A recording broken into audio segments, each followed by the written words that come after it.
So yesterday I made a video about Kwame Brown, exposing Kwame Brown for exactly who he is. And that is a grade A goofy who is exactly what he says Stephen A. Smith is. He is exactly what he says Stephen A. Smith is. For real. Like he is, and I've talked about him previously on his channel. But yesterday, for some reason, when I was talking about him, a lot of the Kwamites came to my channel. You just mad he talking about LeBron. Kwame, speak the truth and leave Kwame alone. And Kwame ain't never did nothing to you. And man, let me tell y'all this from the bottom of my heart, from the bottom of my soul. Shut the fuck up. Shut the fuck up. Let's be for real. Like, you know, I talked about how Kwame Brown, he got on YouTube acting like he was the crusader against all white media, or he was the crusader against any media that trashes and belittles black male athletes. Like he was going to put an end to that. And he was acting like he was a crusader against that whole thing where, black journalists trash black athletes and make them seem like they next to nothing, right? He was against Stephen A. Smith sullying his own reputation and the reputation of other black athletes. He was against Matt Barnes and Steven Jackson trashing him and other black athletes. He was against all of that, right? And I was cool with that. I was cool with him with it. I was riding with him with that. And then he figured out the play. He started to trash and belittle LeBron James, a man who's done nothing to him. I mean, trash and belittle LeBron like anti-black conservatives do. I mean, trash and belittle LeBron every time, every game he played, he was trying to trash and belittle LeBron like MAGA conservatives do. And I recognized the play. And I called it out. And I said, you everything that you said Stephen A. Smith was. I mean, every time LeBron has a game, Kwame Brown is going live talking bad about him like a bitter baby mama, like a broad, like a hoe. You feel me? And so the Kwamites came to my channel getting mad yesterday, ready to snap out. And there was a lot of, it was some brothers that came to my channel in Kwame's defense who identify as pro-black. Let me explain something to y'all. If you are pro-black and you identify as that, and you're supporting Kwame Brown, you need to look in the mirror. You need to have a long conversation with yourself. Kwame Brown is not a pro-black man at all. He is a MAGA rider to the core. To the core of him. He is a MAGA lover to the depths of his soul. Anytime I see a black man with American flags all around him, when I first peeped Kwame Brown's video, when he first got popping and I saw that American flag sitting on his desk, I knew what time it was. I knew what time it was. And again, not saying that we shouldn't be grateful that we in America and I'm happy that I live in America. I'm glad to be an American. But when I see you flying that flag like that, and you wasn't in the military, I know what time is. I know what time you on. I know what that's a calling card. It's like a bat symbol for anti-black conservatives, Anytime I see a black man, American flags all over his car and all over his house, I know you don't identify with black culture. You don't identify with black folks like that. I know you're trying to gain acceptance from another audience. And so I sat and I said, let me look at some of his previous content before he got popping.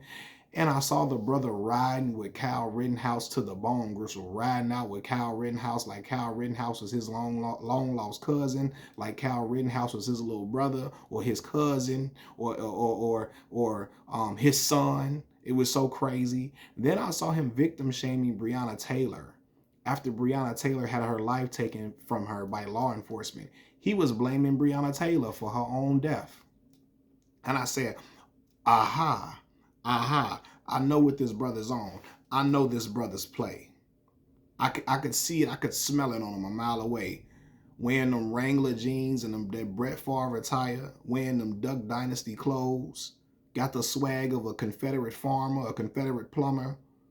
Like anytime I see a man with Duck Dynasty clothes on, and Bugle Boy polo shirts and Wrangler jeans, Brett Favre apparel, I know what you own. Kwame is everything. Kwame is a butter biscuit eating Sambo to the highest degree. Y'all fell for that con game when he started talking. See, brothers will talk all of this. you know, I'm for the black man and we need to stop talking about black athletes. Kwame was out there just trying to ride for, he was trying to defend himself. And he used that pro-black speech in order to gain a following when he was going at Stephen A. Smith and Matt Barnes and Steven Jackson, right? And he had every right to defend himself. But then when you start looking at his channel, when you making Breonna Taylor, making it seem like her death is her fault, you victim shaming her, when you riding out with Kyle Rittenhouse, when I see them American flags all around you, when you MAGA to the bone, Gristle, I know what you on. I know what you on. And you know, a lot of y'all not gonna want to hear that. I know a lot of the Kwamites, y'all don't want to hear that about y'all boy, or should I say y'all boyfriend. Y'all don't want to hear that about him. I'm telling you the truth about dude, man. He is a butter biscuit eating sample. I'm talking about of the highest degree. For real. And that's why he put them American flags all around him as a bat symbol for a lot of the anti-black conservatives. Kwame talks about LeBron James with the same type of angst, with the same type of like, what's the word I'm looking for? What is the word I'm looking for? He talks about LeBron in the same hostile manner that anti-black conservatives do, because they don't like LeBron James talking about black issues. They be like, oh, that damn LeBron James, I can't stand him. That LeBron James, man. That's how Kwame talks. And I don't know what you mad at that man for. Don't be mad at that man because you was terrible in the league. You was garbage. You was the #1 pick and you was expected to be the cornerstone of a franchise, but you could not do that. And as soon as the league realized you could not be the cornerstone of a franchise, they were passing you around like a blunt in front of a liquor store on 79th Street. Matter of fact, they was passing you around like a blunt in front of Happy Liquors. Happy Liquors on the south side of Chicago. Y'all know what I'm talking about if you're from the south side of Chicago. Again, Kwame is a absolute buffoon. And if you riding out with him, you silly. Look at all the symbolisms around him. You know what he stands for. You know what he is. Y'all trying to, we grab Kwame Brown, Kwame. And Trey, he acted like he was the antithesis of Stephen A. Smith. Oh, Stephen A. always talking about the black man, down in the black man. Here go Kwame down in a black man, LeBron James, who's married to a black woman, who has a black agent, who put his black friends on to be in a position of power, who has black children. You hating on that man. Like, I know what Kwame is, man. Kwame's a goofy. he is a lame. That's why he do all of that, man. Like, for real, he can't live with the fact that he could not live up to expectations the way LeBron James did, being the #1 pick. He can't live with the fact that his ass is looked at as Sagana Diop, DJ Benga. His ass looked at he's worse than Jason and Jerron Collins. You feel me? All of that. That's why I say y'all keep on talking about how long Kwame stayed in the league. And if you know anything about the league of yesteryear, the league of the early 2000s, as long as you were a 7-footer, you stayed on a team because people just needed a big to rebound and foul people. You was a tall body. They was keeping anybody around that was 7 feet tall just so they could use you to hard foul people and foul out of the game. So again, it would have been more impressive if Kwame Brown stayed in the league for 10 plus years at 6 feet tall like Sebastian Telfair. Because Bassey wasn't the quickest guard. He wasn't the strongest guard. He wasn't super athletic. He didn't have the best jump shot, but he kept a job for 10 years being a 6-foot guard. That's when you know you could hoop for real. Kwame, hell no. Kwame terrible. Couldn't catch a cold in the wintertime in Chicago. You feel me? Was scared as hell out there. Always scared. And that's why he talk about Bronny James. He's scared. Boy, you were so scared you told Kobe Bryant not to pass you the ball. Don't pass me the ball. Don't pass me the ball. And you the #1 pick. And that's why I say these dudes get on YouTube talking like they alphas, like they top dogs, and they really hoes in life. They hoes. Because I don't know how you can praise men who trashed you, who belittled you. Michael Jordan made your life a living hell. He tormented you, kicking basketballs in the stands and telling you go fetch the basketball, making you go to the store for the rubbers and the blunts. And the liquor. Not the liquor, because you couldn't get those, but you know, yeah. Yeah, the liquor too. Yeah, the liquor. Making you go to the store runs, making you sparkle them toilets, telling you was trash. Now I exaggerated some of them other parts, but Michael Jordan was kicking the basketballs into the stands and making Kwame go get them. And Kwame Brown's own teammates have confirmed that story. They have confirmed that story about Michael Jordan kicking basketballs into the stands and making Kwame go get the basketballs, right? Kwame Brown's own teammates have confirmed stories of Michael Jordan greeting Kwame with the words, "What's up, ho?" calling Kwame ho every time he saw him. So instead of talking about that man trashing you and belittling you, bullying you, instead of talking about Kobe Bryant punking you out on an everyday basis, you want to trash LeBron James who did nothing to you. That ain't no alpha male stuff. Talk about the men who was hoeing you. If you a dog, be a dog against men who actually go at you and try to pull your card. Don't be a dog against a man who ain't done nothing to you. That's like these dudes in Chicago I grew up with. I grew up with a lot of dudes that tried to bully dudes that they knew wasn't gonna fight back. But they never wanted to do it to another wolf. They were scared of the other wolf because they knew that wolf might snap their head off their neck. They know that wolf might lead them all type of battered and bruised. They know that wolf might get them about the game. So they only wanted to bully dudes that they knew were not aggressors. You feel me? Or dudes that they knew that really, they didn't have no problem with. Dudes that they knew was not really on that type of time. But the other dudes who was really on that, you were scared of them. You ducked your tail, ducked your taco. Kwame been ducking his taco from Michael Jordan for years. He's still scared of Mike to this day.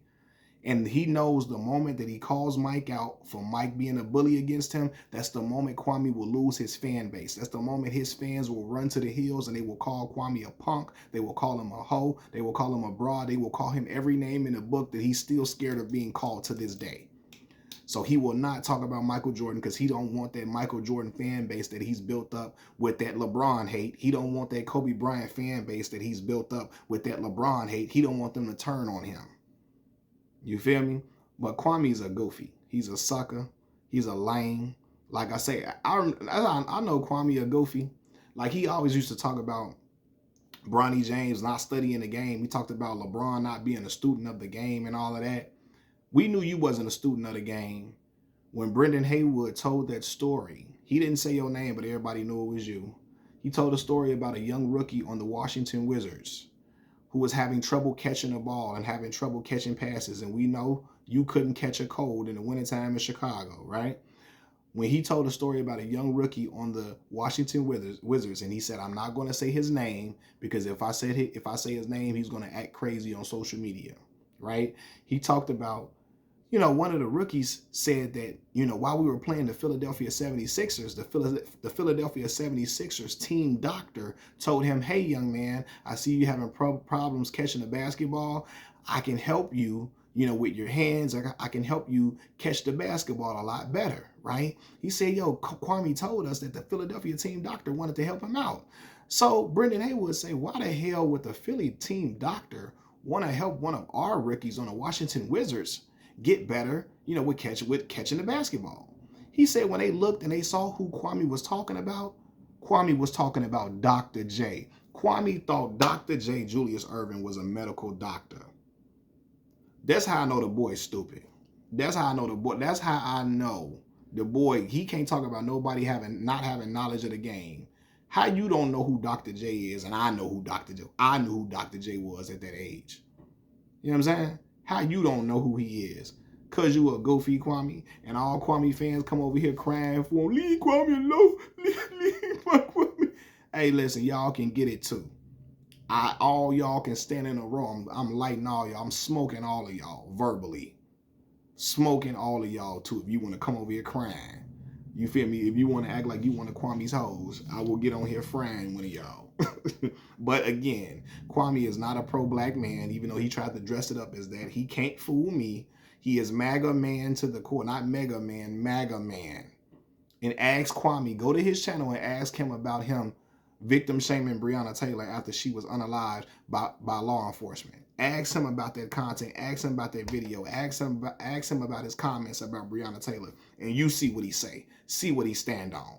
So don't come on here talking all that. It's a black man. Yeah, it's a I. That's Brett. He Brett Favre cousin in black skin. He is a anti-black conservative in black skin. And he's found a way to grift on social media after not having the career he wanted to have. Yeah, he made money, but he didn't have this outstanding career he wanted to have. And he's found a way to grift on social media to gain some paper. But you see black folks they stop paying attention to him a lot of times after, his whole moment with Stephen A. Smith and Matt Barnes and Steven Jackson. After that was over with, the world stopped paying, a lot of black folks stopped paying attention to him. But you still got black folks who are still Kwamites and still attached to him in a mega way. So, yeah, get y'all boy Kwame Brown and his Kyle Rittenhouse loving behind, and Breonna Taylor victim shaming behind. Get him, man. Machiavelli Mills TV. All right, y'all. Peace.